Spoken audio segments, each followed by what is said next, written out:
el poder de la gratitud. El poder de la gratitud. Y leyendo este versículo que leyó nuestra hermana Dayamí, hay un imperativo que el apóstol Pablo establece en su propia experiencia y estableció para la experiencia de aquellos hermanos a los cuales él estaba escribiendo. Dice: dar gracias a Dios en todo, porque esta es la voluntad de Dios para con vosotros en Cristo Jesús. Llama la atención la preposición en que está utilizando el apóstol Pablo ahí cuando escribe a esta iglesia. Dar gracias en todo. Y hay su poquito de ciencia en esa expresión, porque en significa dentro de, y algunas veces no nos percatamos que estamos atravesando, estamos dentro de las tormentas, estamos dentro de las circunstancias adversas.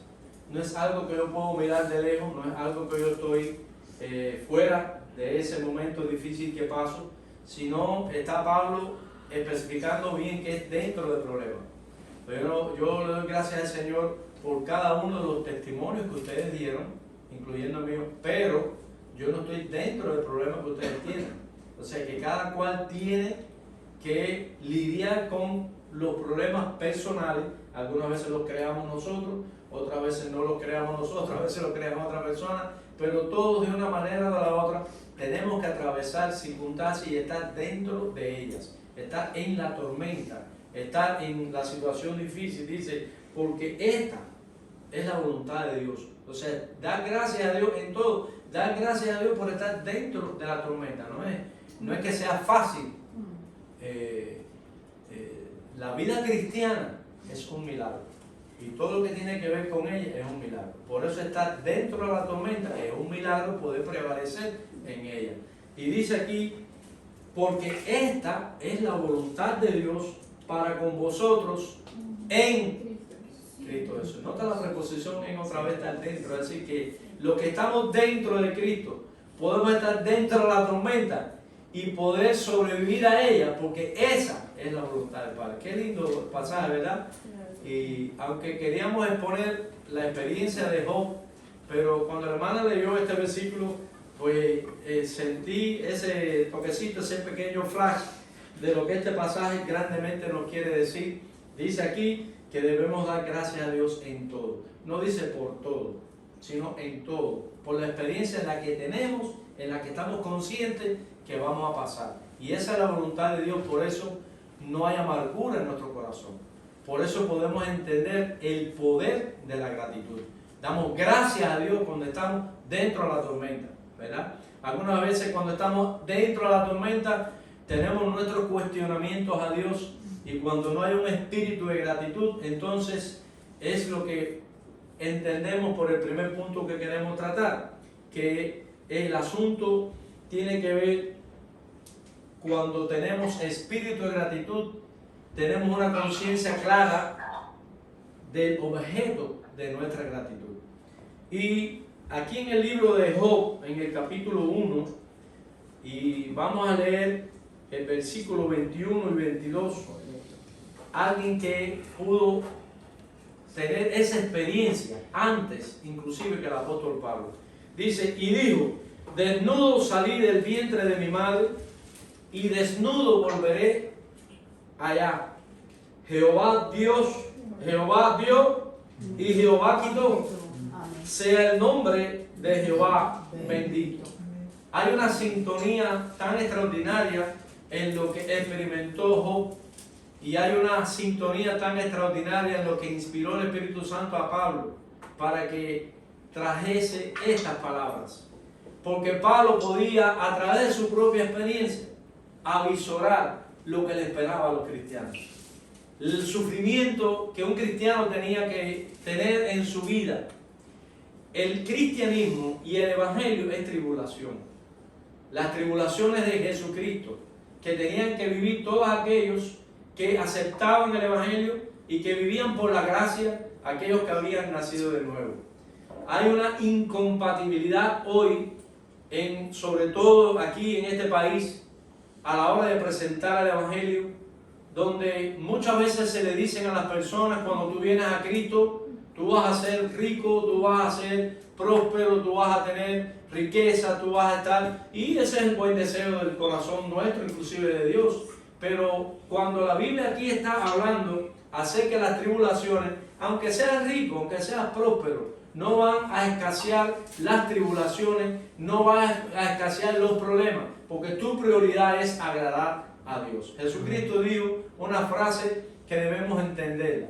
Él dijo en una oportunidad: yo no he venido a traer paz, yo he venido a traer espada. Y se lo estaba diciendo a sus discípulos, a los potenciales líderes, a los apóstoles fundadores de la iglesia. Quiere decir que el Señor estaba hablándole a su mente para que en su corazón entendiera que era un gran desafío que a ellos les esperaba, el abrazar la doctrina que Él había traído y el vivir esa doctrina en medio de un mundo lleno, un charco hediondo de pecado, en medio de aquel horrible, terrible, siniestro, diabólico imperio romano, que ellos tenían que mantener su fe a pesar de toda aquella oposición, comenzando por la familia judía.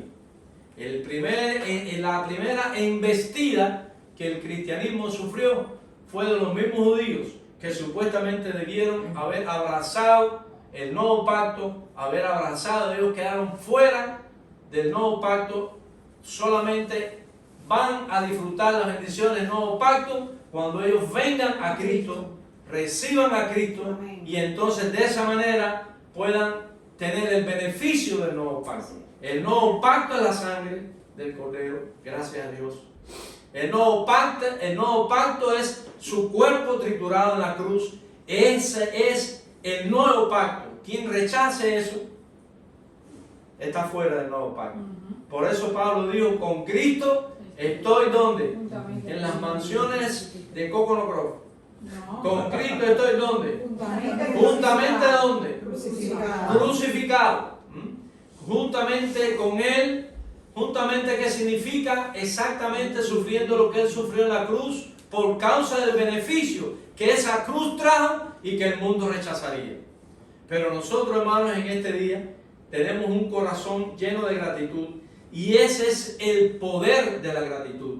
El poder de la gratitud está en poder subir a la cruz, no quedarnos debajo y mirar, y no pretender que solamente Él desde la cruz nos puede bendecir. Claro que eso es la obra principal, sino que nosotros podemos con Él y en Él subir a la cruz y ser de bendición a los que están a nuestro alrededor, como Él lo fue para mi vida y para el mundo entero. Y aquí hay, hermanos, un pasaje extraordinario que no tenemos nosotros una manera de poder entender la profundidad y el valor, la inteligencia, la coordinación tan precisa de la palabra de Dios, que Job, algunos entendidos consideran que es el libro más antiguo escrito de la Biblia. Es de una era patriarcal muy antigua, y como desde ese remoto tiempo ya había un hombre que pudiera tener esa capacidad de análisis frente al sufrimiento, evaluando el sufrimiento delante de Dios. Dejémonos de quejarnos tanto, ¿verdad? Porque la queja ofende a Dios, pero la gratitud supera el problema. La gratitud supera la tribulación. Por eso dice: da gracias en todo. Dice aquí, hermanos: desnudo salí del vientre de mi madre y volveré allá desnudo. Jehová dio y Jehová quitó. ¿Cuántos podemos decir amén? Amén. Mientras que Jehová está dando, nosotros hacemos fiesta, danzamos, cantamos, nos tiramos a la mata de mango, como decían allá en la zona de nosotros. Pero cuando las cosas empiezan a ponerse feas, lo primero que hacemos es la tendencia que tenemos de decir: Señor, ¿por qué? Comenzamos a culpar a Dios de por qué me pasa esto a mí, y aquel sinvergüenza está prosperando y yo aquí comiéndome un cable. Es que todavía no hemos llegado a la experiencia que tuvo este gran hombre de Dios, Job. Dice, sea el nombre de Jehová bendito. Bendecimos a Jehová, cualquiera que sea nuestras circunstancias. Podemos decir amén. Amén. Es un tiempo de gratitud. Así que si Dios nos está hablando a nuestro corazón en esta mañana, por todos estos testimonios, ver a nuestra hermana anciana, después de un golpe tan fuerte, sentada aquí con su mente y su sonrisa, podemos decir gracias al Señor por Amén. todas estas experiencias que hablamos, que para el mundo son malas, pero hoy podemos decir, no, vi a Dios en ellas. Siempre digo, hermano, que no es fácil una enfermedad. Lo que no es fácil es pasar por esa enfermedad sin tener a Dios. No es fácil una crisis económica, pero más difícil es pasarla sin Dios.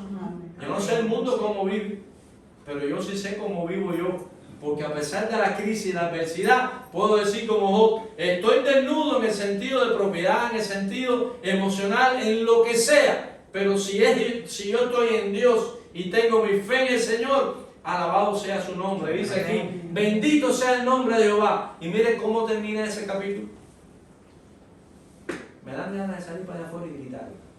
Dice, en todo esto no pecó Job, ni atribuyó a Dios de propósito. Amén.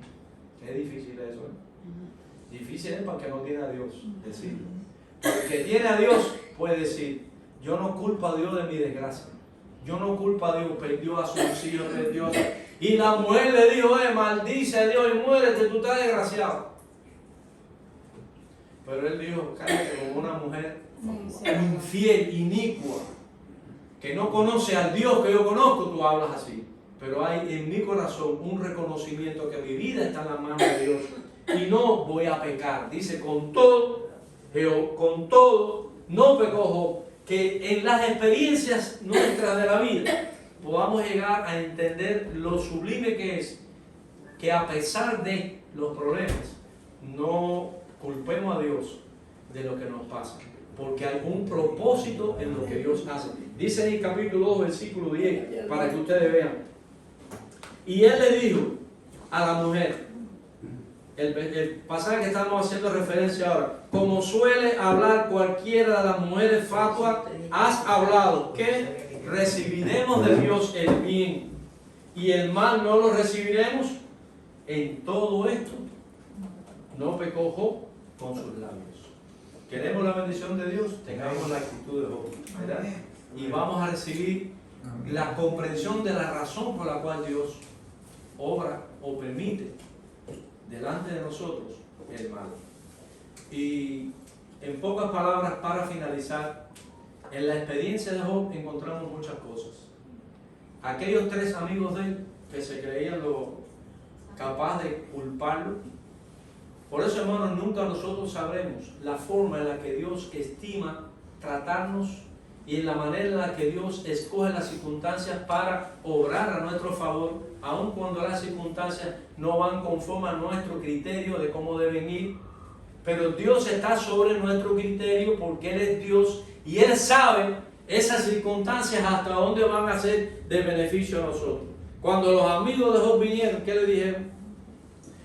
Tú eres muy bueno y tú estás en la puerta y tú eres, algo tú hiciste, algo pasó ahí. Ellos no sabían que había un debate espiritual en los aires, donde un ser maligno llamado Satanás le había dicho a Dios, y Dios lo permite para que hoy podamos nosotros entender las circunstancias por las que nuestra vida pasa.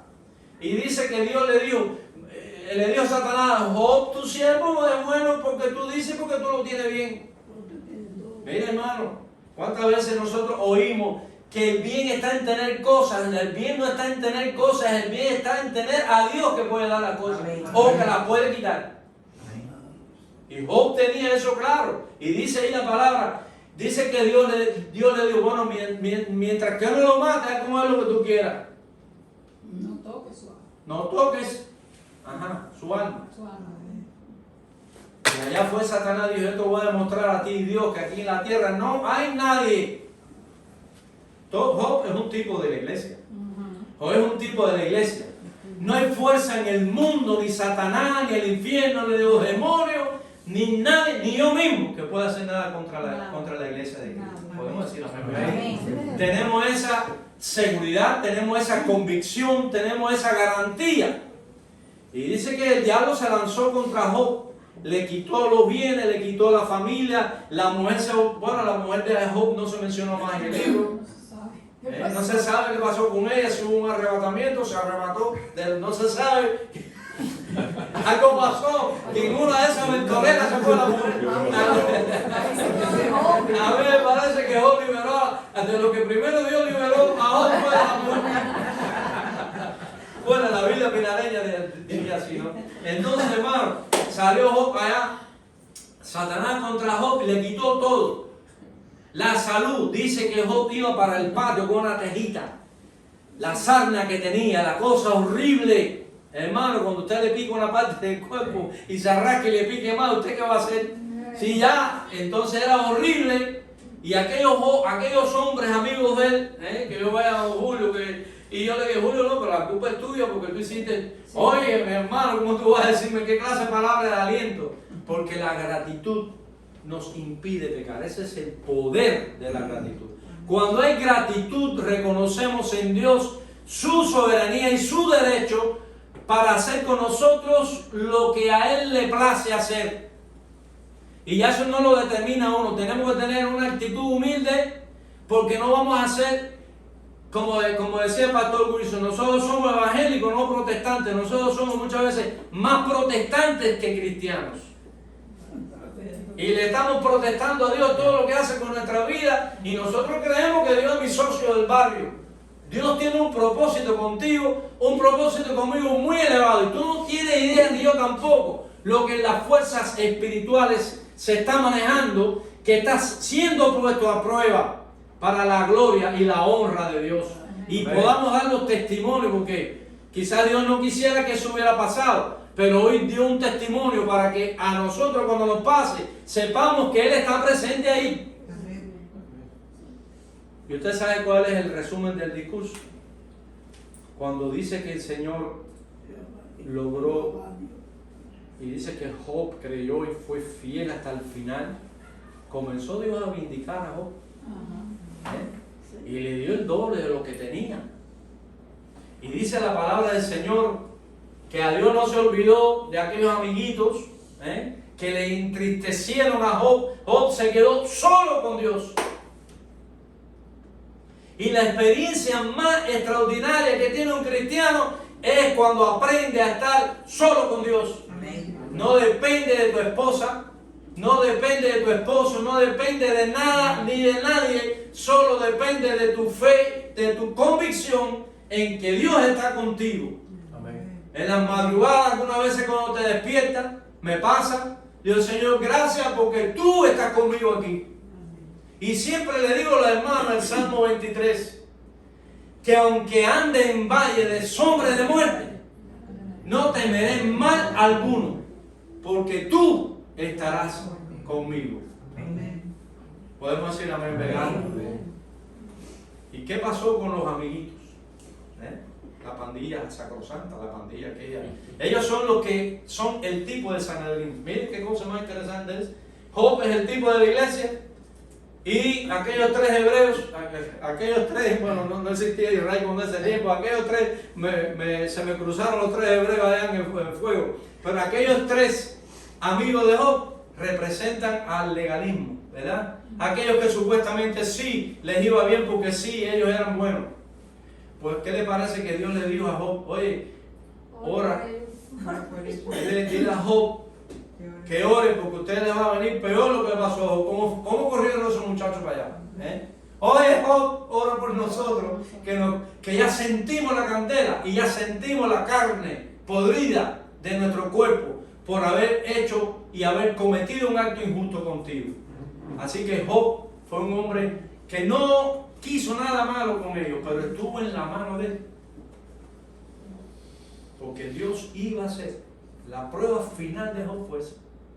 Porque si Job dice, Señor, que se abra la tierra debajo de sus pies, ¿Ustedes creen que Dios lo hubiera hecho o no? Sí. Pero Job aprendió a amar a Dios y el Señor oró por él, hizo sacrificio por él y Dios restituyó a Job de una manera extraordinaria. Y le dio hijas bellas, hijos, le multiplicó ganado, lo llevó a la cumbre porque él pudo caminar en su vida tomado de Dios. Así que la gratitud en nuestro corazón, porque él honró al Señor en medio de su problema. El tener gratitud es hacer la voluntad de Dios, es hacer la voluntad de Dios. Desde Abel hasta el último cristiano tendrá que sufrir por la fe. ¿Es cierto o no es cierto? ¿Sufrió Abel por la fe o no? La Biblia relata que Abel fue el primer hombre de fe y murió por fidelidad a Dios. Así ha sido hasta el último cristiano. Va a sufrir por la fe. ¿Tú quieres saber lo que es sufrir? Dile al Señor en tu corazón, quiero serte fiel. Y no es porque Él te manda la prueba, es porque el mundo en el que nosotros vivimos no va a entender tu vida de fidelidad a Dios. Y para finalizar, vamos a leer un pasaje que está solamente, le prometo que lo voy a leer, no lo voy a comentar, solo será para edificación. Vi un cielo nuevo y una tierra nueva. ¿Cuánto decimos amén? Por lo que agradecemos al Señor. Habrá tiempos como los de Job. Hubo poder en Job cuando fue agradecido a Dios. Hay poder en ti cuando tú eres agradecido, a pesar de lo que Dios permite que pase en tu vida. Dice, vi un cielo nuevo y una tierra nueva, porque el primer cielo, que es donde ocurren esas tragedias, en el segundo cielo no va a pasar nada de eso. Mira qué linda, ¿verdad?, la palabra de Dios. Porque el primer cielo y la primera tierra pasaron y el mar no existe más. Esa bendición extraordinaria la tenemos nosotros. Amén. Que hay una primera etapa en la que todos sufrimos, pero vendrá la otra en que los que permanecimos y prevalecimos por la gracia de Dios vamos a recibir este beneficio, como le pasó a Job. Tuvo una etapa en su vida en que sufrió, pero tuvo una etapa en su vida en la que fue restaurado. Y yo, Juan, vi la santa ciudad, la nueva Jerusalén, descender del cielo de Dios, dispuesta como una esposa ataviada para su marido. Bendito sea su nombre. Y oí una gran voz del cielo que decía, he aquí el tabernáculo de Dios con los hombres y Él morará con ellos. Dios morará con ellos. Y ellos serán su pueblo, y Dios mismo estará con ellos como su Dios. Enjugará Dios toda lágrima de los ojos de ellos. Y ya no habrá muerte, ni habrá más llanto, ni habrá clamor, ni dolor, porque las primeras cosas pasaron. ¿Cuántos creemos en Dios? Entonces tengamos un espíritu de gratitud, un espíritu de regocijo por todas las cosas buenas que el Señor nos ha permitido vivir y también por todas aquellas cosas que han sido adversas, pero Él las ha usado para nuestro beneficio espiritual. Que el Señor les bendiga en esta mañana. Es el deseo de nuestro corazón, hermanos. Así que mi corazón está lleno para seguir hablando, pero no quiero cansar. Que el Señor les bendiga. Vamos a ponernos en pie y después de la oración estaremos esperando que ya el hermano Apetico